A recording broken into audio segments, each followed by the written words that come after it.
members of parliament. I want to believe we have the capacity, we have the will, and we have the determination to make the lives of our people better than we found them. And I just want to say,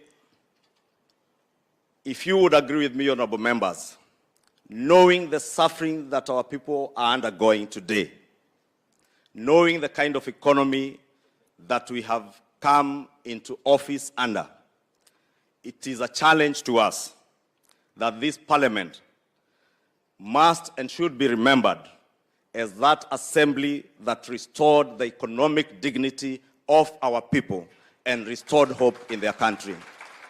And I want to end by challenging you, honorable members, that we must be able to take our rightful position as members of parliament to represent our people, to oversight government, but as I said, not to ever allow grandstanding and firm political party positions to get on the way of what is right for the people of Kenya. Let us always stand for what is right, what will improve the lot of our people, and I believe we have that capacity even to review and look at all the issues that the leader of minority has spoken to, including what you have already done with the enactment of the IBC Amendment Bill that has already been signed into law, that was enacted by this Assembly as an amendment bill of a law that was also passed in the 12th Assembly. With those very many remarks, Your Excellency, thank you again for attending this seminar, and we look forward to working with your government, to oversighting your government, to ensure that indeed even your government serves the interest of the people, and the people are the core of all our engagements with your government. Thank you, Honorable Deputy Speaker and honorable members, for that opportunity. And now it's my, thank you, Leader of Majority, and now it's my humble duty to invite the Speaker of the National Assembly and Chairperson of the Parliamentary Service Commission, the Right Honorable Moses Wetangula. Karibu.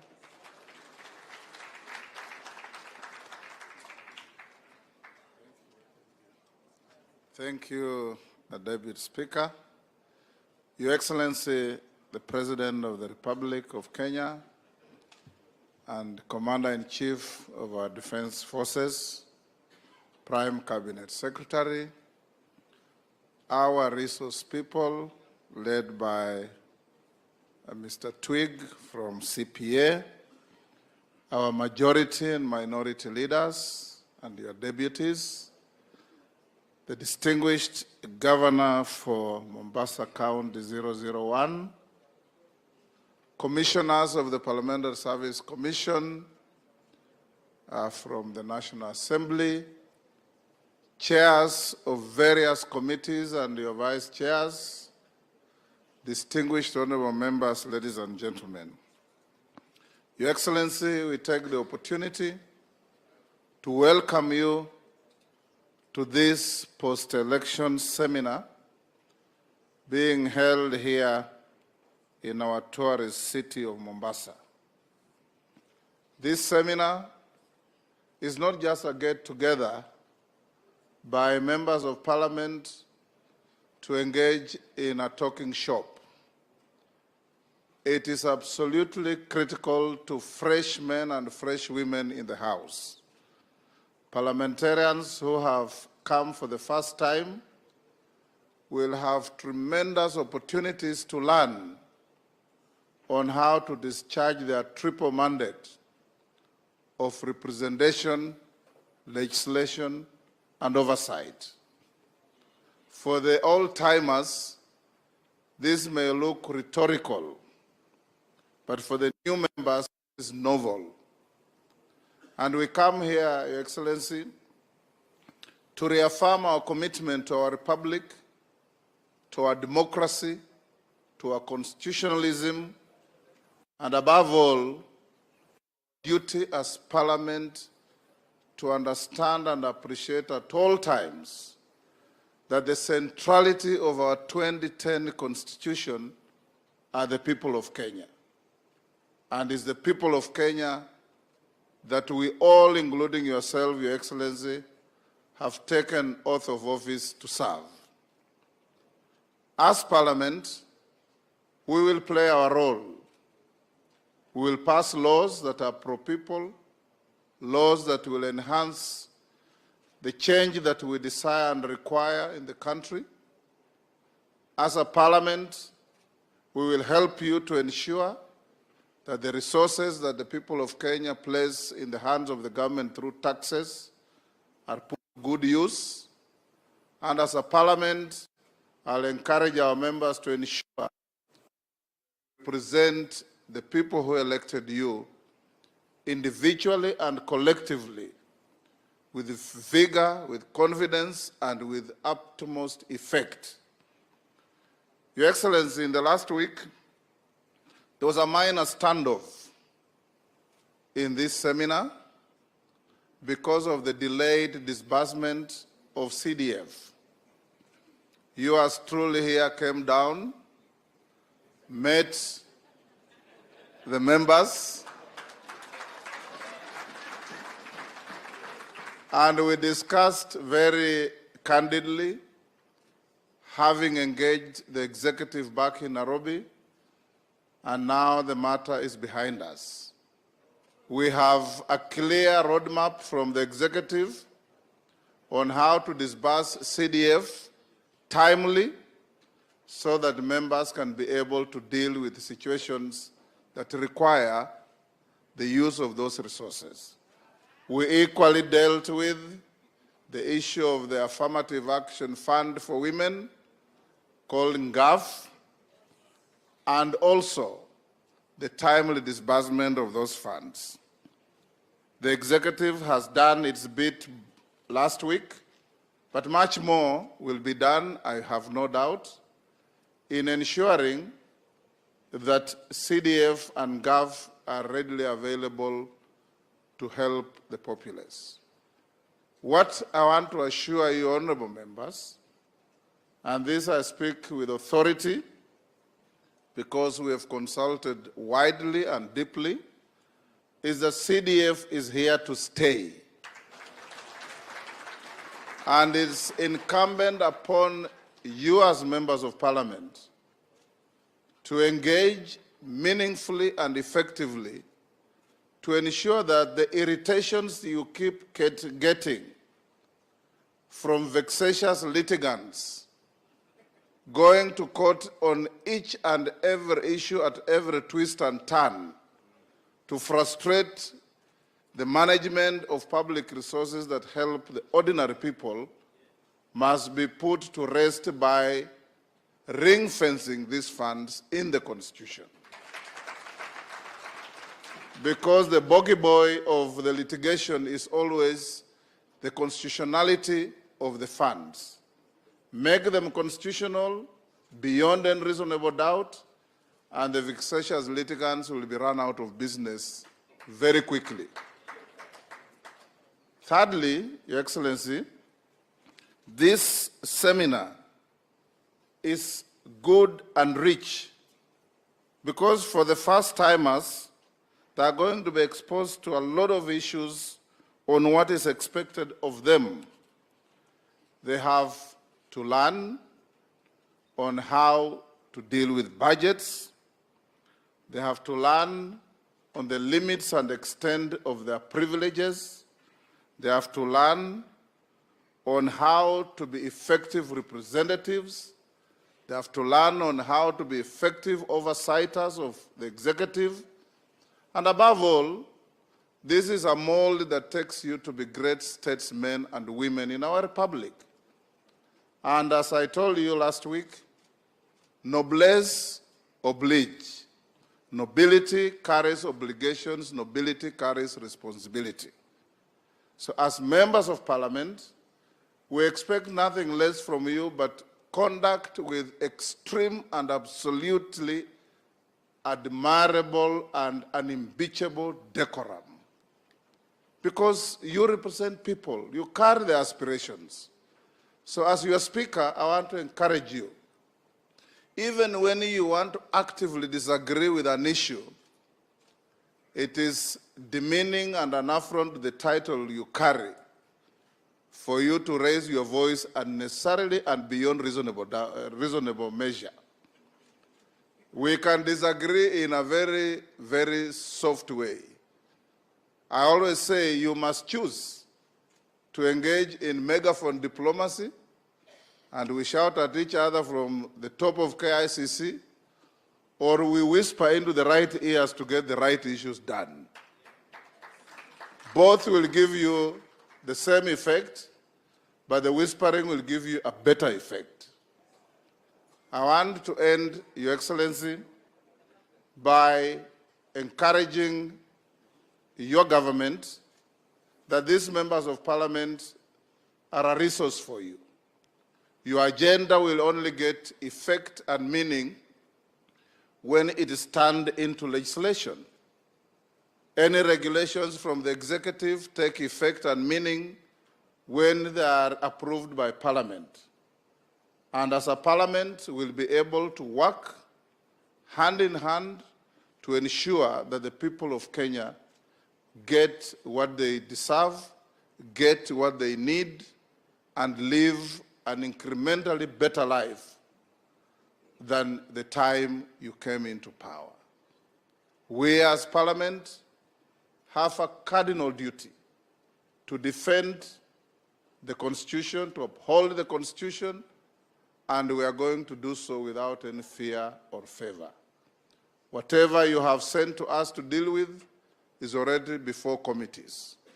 Honorable members, as I finish, I have taken the extra step recently to put a team together because of the myriad of litigations that face Parliament on the most frivolous issues. I have brought together a team of senior lawyers in the House: Otienda Molo, Peter Kaluma, Murugara, John Makali, Wakili from Katanga, Osoro, and many others. And those who are not in the team, you may volunteer if you wish to join, so that you constantly deal with issues as they emerge, so that we are not held back by decisions of courts because we are not representing ourselves well. We are going to make sure that we give those pro bono services, and those members have assured me, Your Excellency, they'll give pro bono services to ensure that they take head-on and run out of town vexatious litigants as soon as is practically possible. It is now my humble pleasure, honorable members, and when His Excellency finishes addressing us, we are a bit too many probably to have a group picture. We probably will ask the leadership and our resource people, and of course the Prime Cabinet Secretary and the Governor, to have a photo opportunity with the Head of State. And then His Excellency will join you for lunch. And those of you who have any sticky issues, you know the President has been a member of Parliament. He was there before CDF, and he was there during CDF. He knows the difference between the two. So you actually are preaching to the converted. And when you preach to the converted, it may end up spending our time badly, because he knows exactly what CDF means. Your Excellency, it is now my humble pleasure to invite you to come and talk to these distinguished members of Parliament of the 13th Parliament.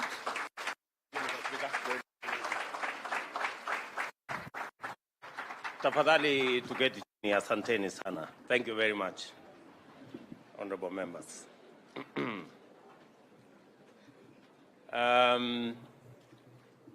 Mr. Speaker, sir,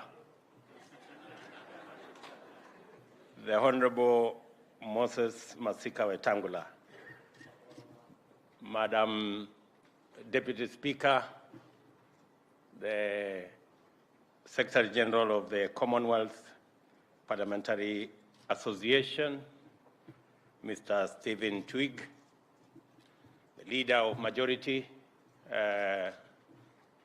Kimani Ichung'wah Anthony, the leader of minority, Opiyo Wandayi, the whips, honorable members, good afternoon. Hamjambo. I am truly happy to be in your midst. And before I make my small remarks, let me first take this opportunity to congratulate each and every one member who has been elected to the 13th Parliament. Honorable members, I repeat to say congratulations because I am a practicing politician. I have been elected a few times, and I know how difficult it is to persuade people to elect one. So I have tremendous respect for elected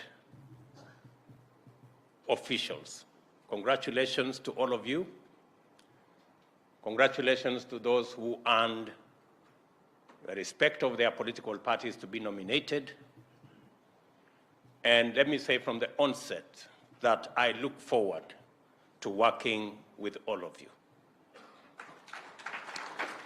I join you, honorable members, on this National Assembly Day at this event of tremendous importance as you undertake deliberations, reflections, consultations, and other discourses related to your mandate, which is essential to citizen well-being and our collective national progress. Since my last encounter with you, when I addressed a joint sitting of Parliament, significant developments have unfolded in our constantly evolving context. The role of the legislature has continued to assert itself in highly important, far-reaching ways.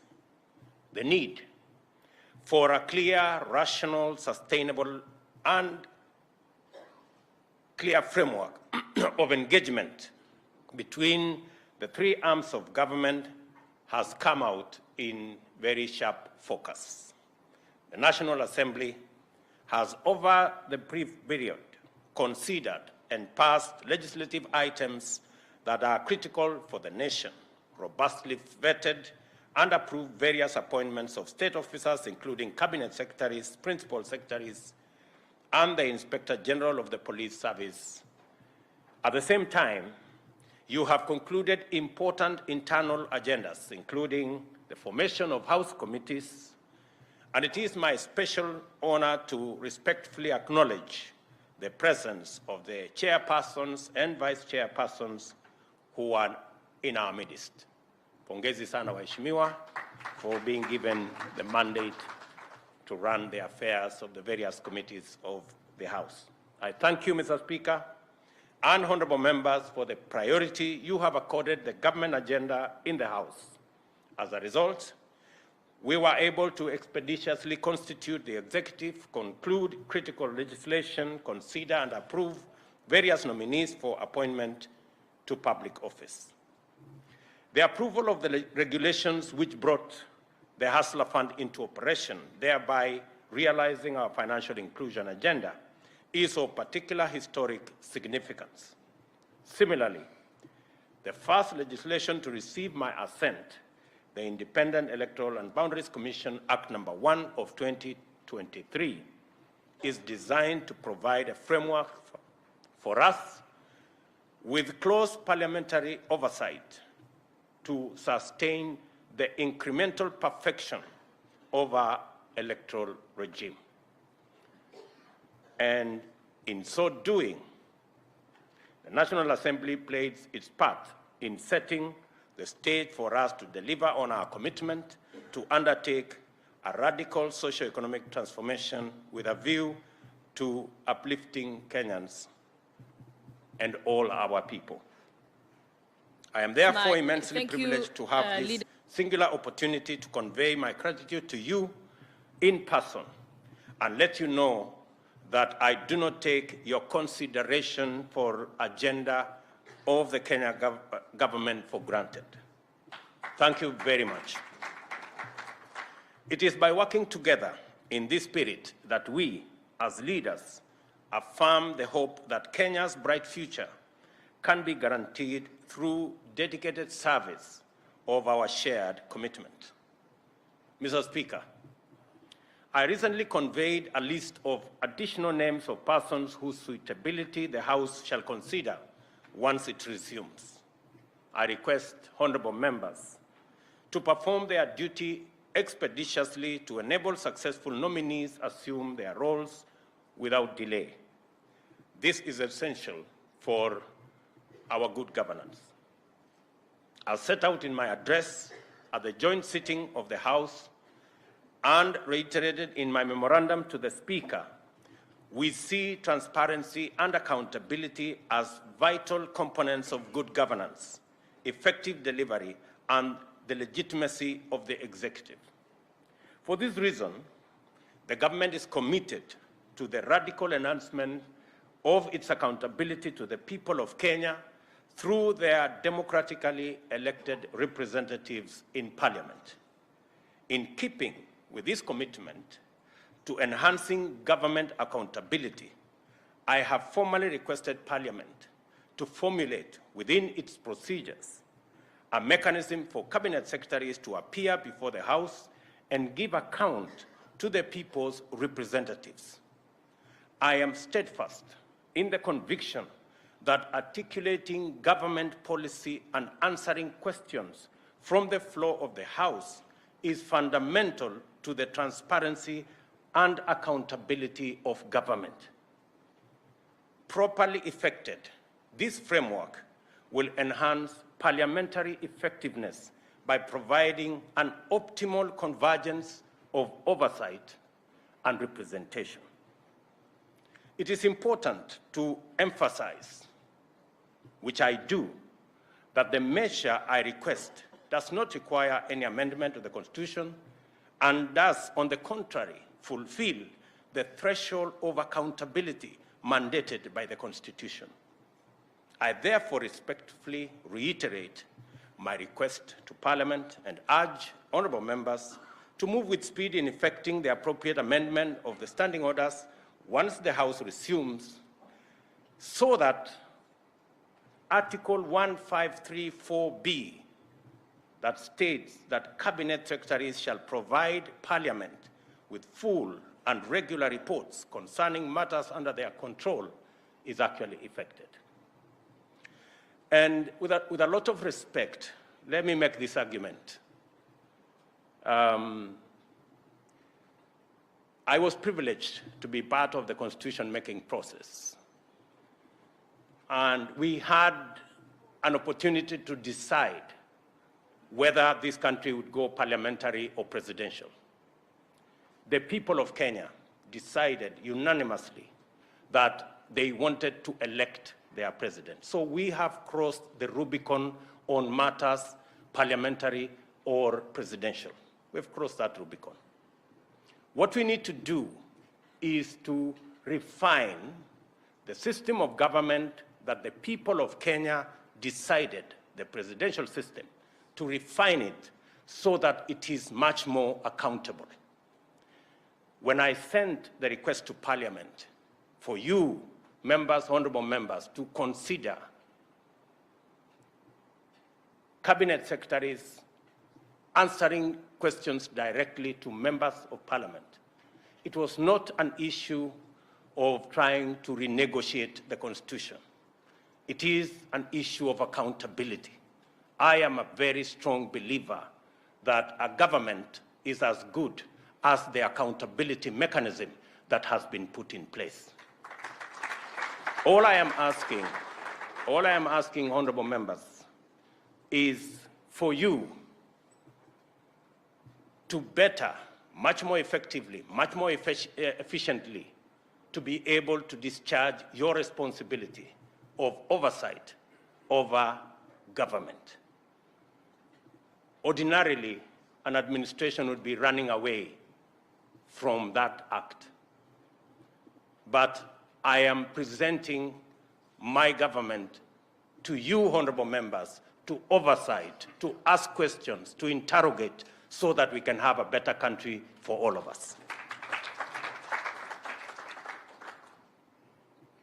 To affirm that we are well and truly on a new trajectory in legislative management, I cannot fail to mention and commend the recent facilitation by the House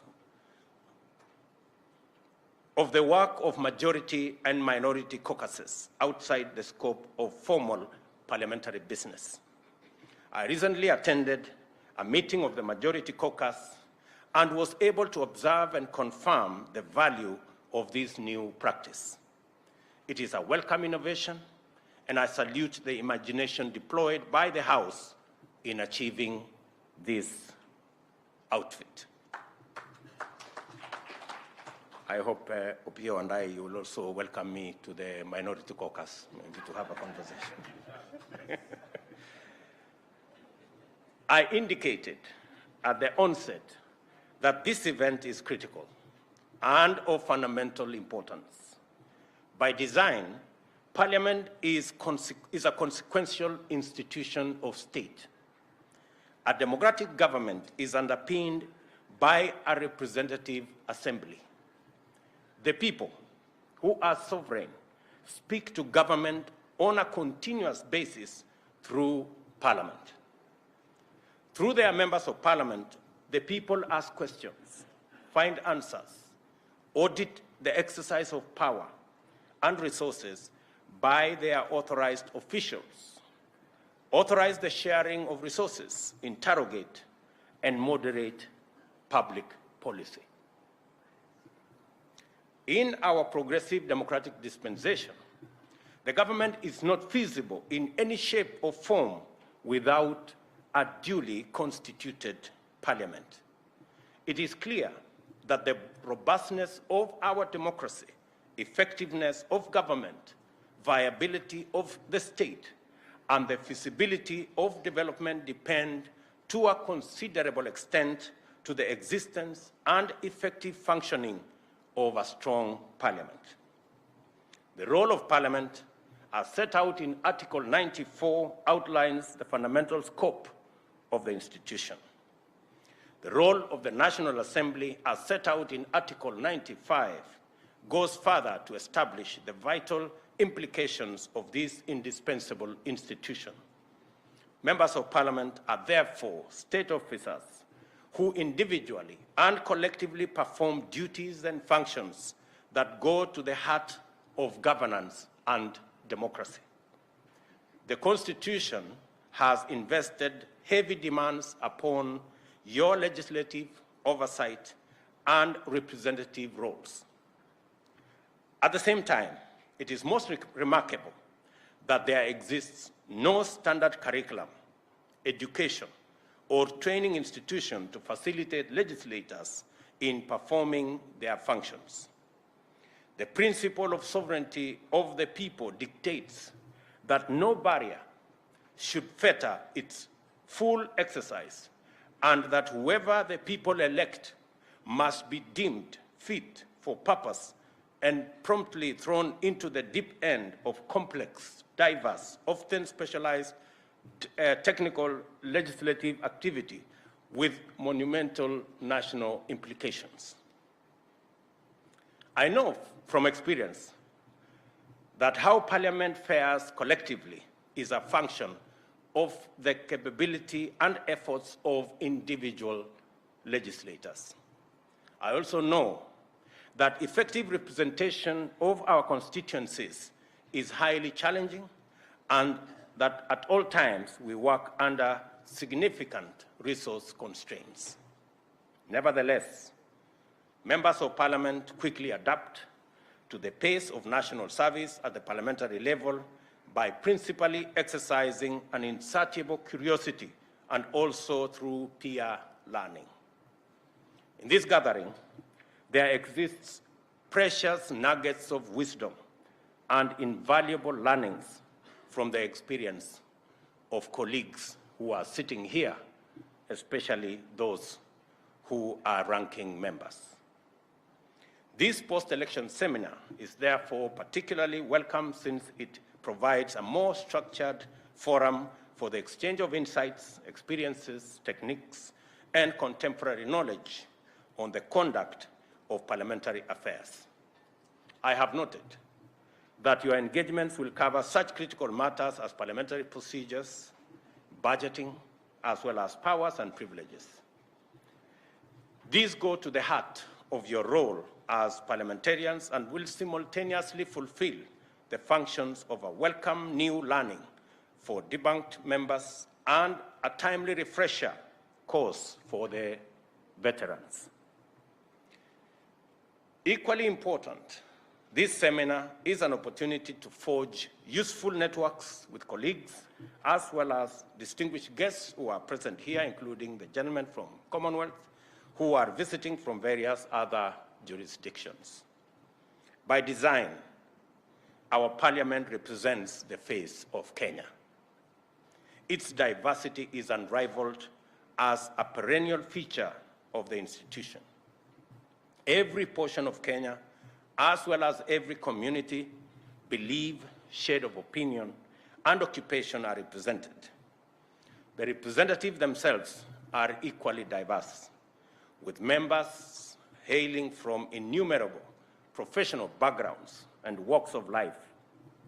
Among our members of parliament are lawyers, doctors, engineers, including Sudi, hospitality professionals, teachers, former military and police personnel, administrators, trade unionists, and businessmen in various networks and sectors. Yeah, somebody introduced to me Sudi as Engineer Sudi, so I was just... I celebrate this diversity and encourage you as leaders to embrace it as a platform to champion a Kenya that is strong and united, yet proudly diverse and inclusive. We must be more intentional in order to make this tremendous endowment count for the betterment of our nation. I am further encouraged to witness the fact that your appetite for diversity is not restricted to our local situation. You have partnered with the Commonwealth Parliamentary Association to host this seminar and brought on board facilitators from South Africa, the United Kingdom, Australia and Canada, as well as the United States of America through the good offices of the National Democratic Institute and the International Republican Institute. The objectives of this seminar are aligned with long-standing collaboration between Kenya and the Commonwealth Parliamentary Association, as well as the agenda for the development of parliamentary democracy that we share throughout the Commonwealth family. Mr. Speaker, one outcome I look forward to with great anticipation is the emergence of a robust ethos of strong individual and collective parliamentary performance is cognizant that Parliament, the national executive, and the judiciary are ultimately arms of one government. Let me repeat that.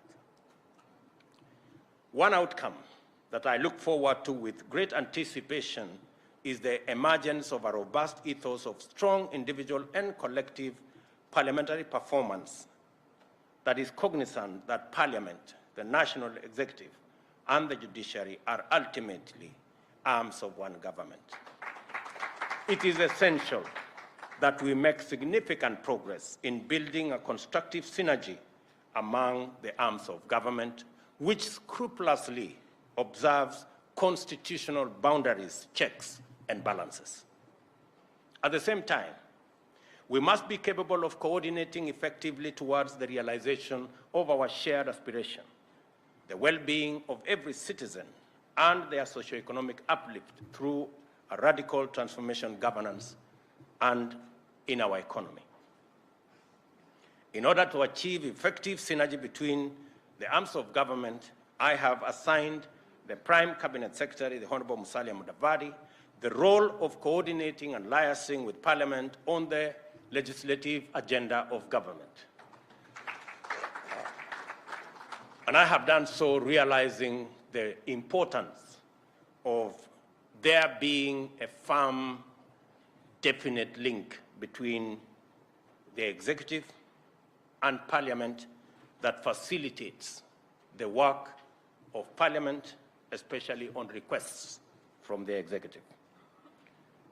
I have also assigned the Honorable Attorney General, Honorable Justin Muturi, the counterpart liaison role with the judiciary.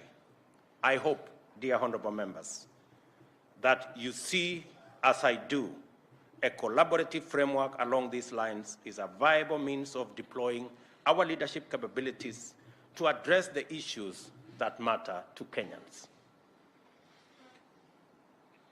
It is in this spirit of effective coordination and constructive synergy that I wish to address the matter of dispute management. We are a proudly diverse but inclusive democracy. Parliament represents every shade of opinion in Kenya. Differences, disagreements, and divergent standpoints are inevitable. Something would be terribly wrong if we agreed all the time on everything. How we handle disagreement goes a long way to demonstrate our grasp of the parliamentary mandate. The name parliament originates from an old French word for speaking. Parliament is the national forum where the people, through their representatives, reason together on a continuous basis. Speaking with each other is the essence of the institution. Through debate, consultation, and negotiation over every matter until an acceptable position is reached. Parliament is not a place for picketing or heckling or holding demonstrations or holding other institutions at ransom. I must respectfully observe that the emerging practice of litigating disagreements through the courts not only contradicts the essential purpose of parliamentary institutions, it demonstrates the failure of Parliament at the level of institution and at the member level. The people elected members of the National Assembly to perform their work through Parliament, not the judiciary. If the people had wanted their representatives to litigate their matters in the courts, the Constitution would have provided for the elections of magistrates or judges, not parliamentarians. What I'm trying to say is the following, that there will always be issues, and I want to encourage the leadership of Parliament and the collective body of members of Parliament, both in the National Assembly and in the Senate, that we cannot continue to take our disagreements to the judiciary. If anything, we are surrendering the legitimacy of the houses to the judiciary. And the only beneficiaries of these litigations are those people the Speaker was talking about. The vexatious litigants are the only beneficiaries, and of course, the good people. I do not want to run into trouble with lawyers, but they are the only other beneficiaries of those litigations. So I would really encourage Parliament, if Parliament actually has the power to constitute itself into a court, how does one court take another court to court? You know, it really must be something that Parliament must really think about. And members from across the divide should be able to provide leadership in a manner that we can be able to create consensus on issues that affect the Houses of Parliament. It is time for the leadership of Parliament in both houses and at the majority and minority parties to take a clear stand on this matter and decisively move to discourage the prosecution of parliamentary business in courts. There are some courses of action which automatically fall off our set of strategic options once we properly internalize our purpose, role, and function. For parliamentarians, court litigation is such a course of action. Let us resolve our issues within Parliament. As earlier observed, the National Assembly is essential to the proper functioning of government and the achievements of development aspirations. It holds immense power with fundamental implications over every dimension of national endeavor. This power, however, must be exercised with prudence, restraint, and a strong sense of sustainability, especially as pertains to matters budgeting. I agree entirely that we must cut the cloth that fits us. We cannot continuously have an oversized budget and imagine that there will be some miracles that will happen. When I came into office, we had a budget that we needed to borrow 900 billion. And I thought that was reckless and irresponsible. I cut it down to 600 billion. I will be presenting shortly our revised budget that will actualize that commitment that I made to the country.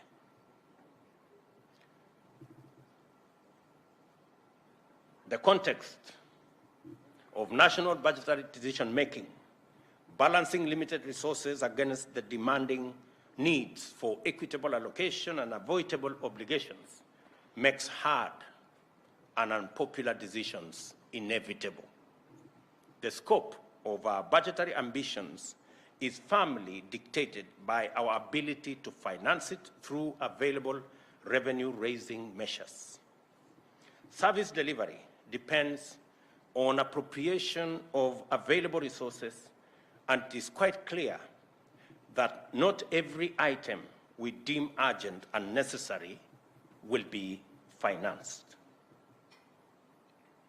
And when I say available revenue-raising measures, I mean that each and every one of us, once we agree on a tax regime, each and every one of us must pay their part of taxes.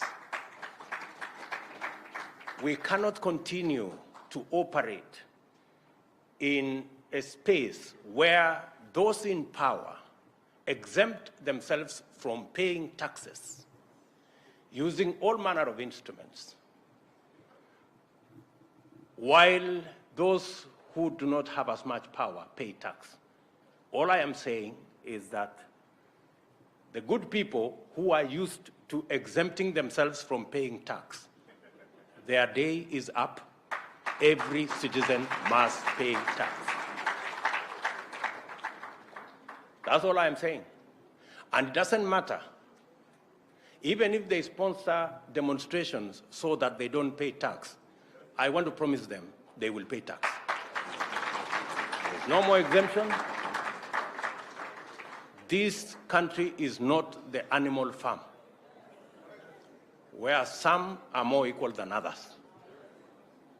We are going to have a society where every citizen carries a fair share of our burden to raise taxes.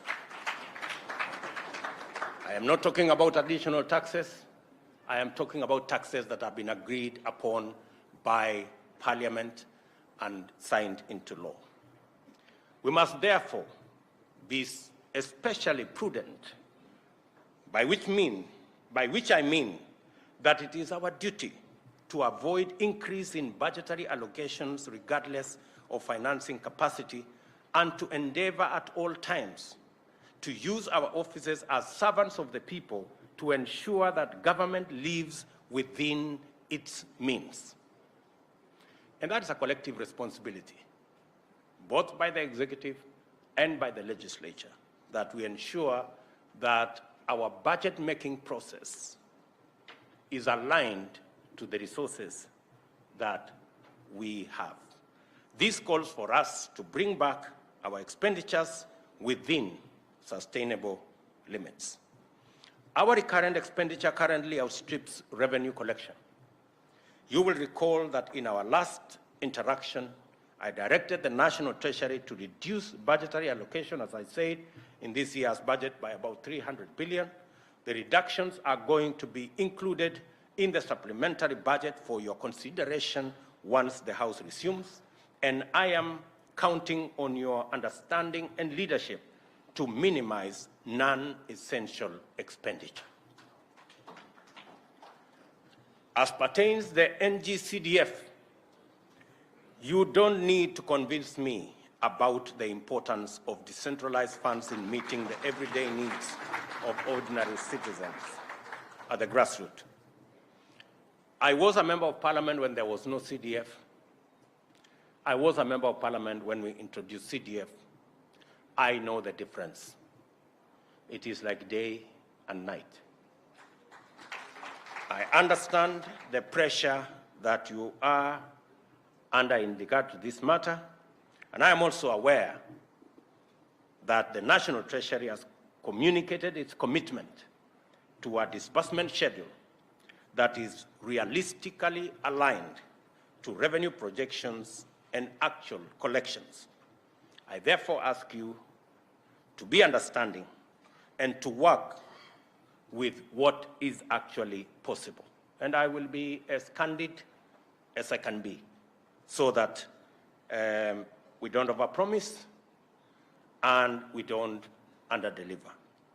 I reiterate that we must take a stand and play our part in enhancing budgetary sustainability and minimize fiscal risks by aligning our demands with the best budgeting principles within the limits of our budget policy. Due to the prevailing drought, our people are undergoing food stress.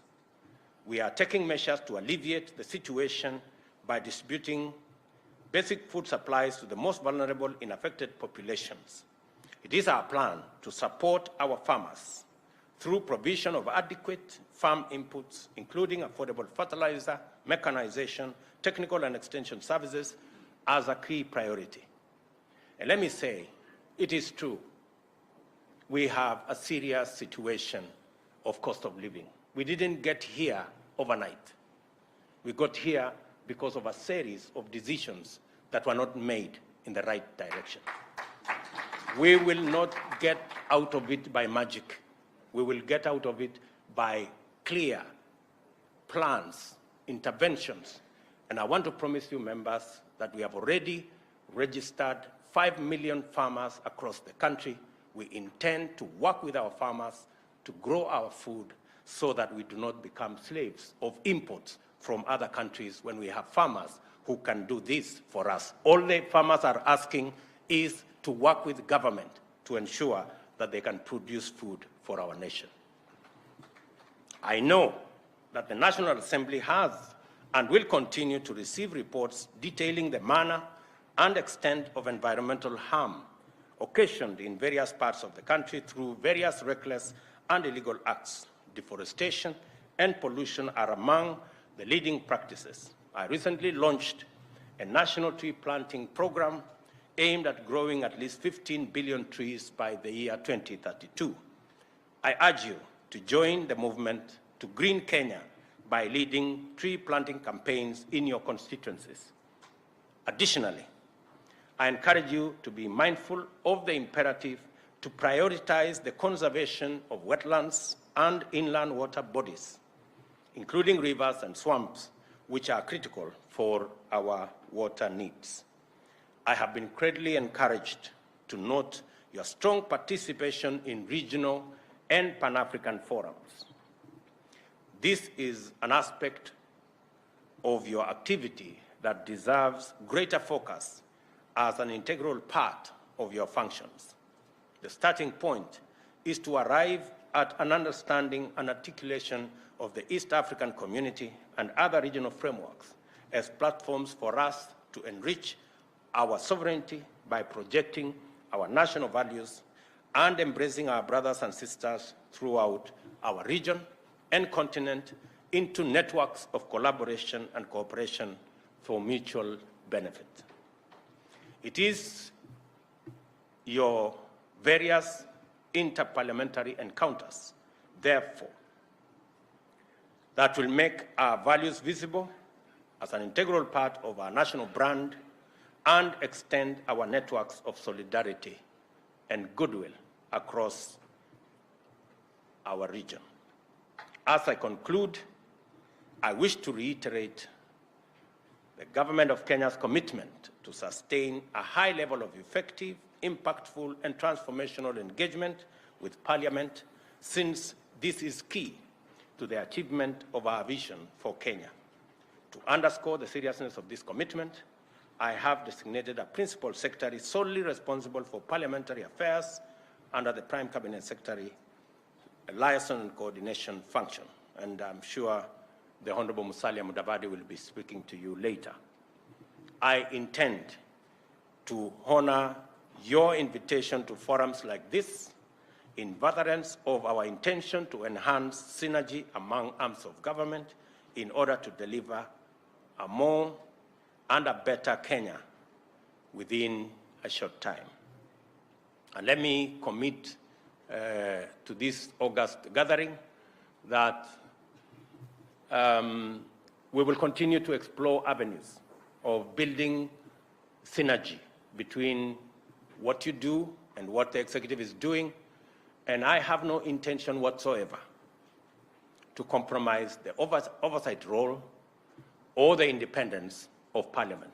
Parliament must always defend its independence and must always act independently as is required by the Constitution, as we do in the executive and as we do and as the judiciary does, all understanding that we serve the same people, but we have to do so from different platforms. It is now my pleasant duty, honorable members, to declare this seminar officially open. I wish you very fruitful deliberation. May the good Lord bless you. Asante.